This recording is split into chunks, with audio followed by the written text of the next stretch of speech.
And now on news-making headlines in the business world, reform is underway at the National Oil Corporation of Kenya to give the state oil entity more influence in the local upstream business. This will see the part of the reform. This will see NOCK being granted a tender to ship in 30% of Kenya's monthly fuel imports. Interior Cabinet Secretary Fred Matiang'i says the planned turnaround at the state-owned petroleum company is meant to reduce fuel dependency on independent oil marketers. Corruption, competition and mismanagement have reduced the National Oil Corporation of Kenya to a shell, struggling with mounting debts running into billions of shillings. NOCK is currently battling a liquidation battle with a local lender. The corporation, which used to control more than 20% of the local oil business, has seen this drop to the current 9%.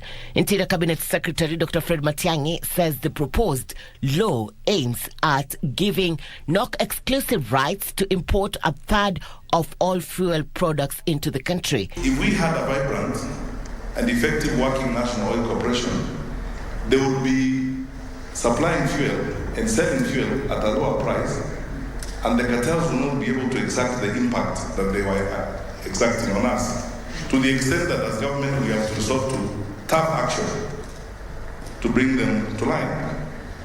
But what happened to the organization? It was looted clean. Because of corruption, it died. We have to address this issue, and it's got to be an issue Kenyans must focus on in this election. So far, the Ministry of Petroleum has published the Draft Petroleum Importation Quota Allocations Regulations 2022 in the Kenya Gazette for public comments. NOCK Chief Executive has in the past said corporation is in talks with the National Treasury for 13.5 billion shillings to pay bank loans and meet operation costs. The conversations we are having about poverty are fine, but we are not going to fight it and deal with it if we don't address the corruption in this country.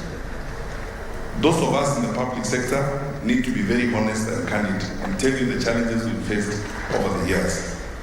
The agency was formed in the 1970s to tackle fuel shortages during the oil crisis of 1970.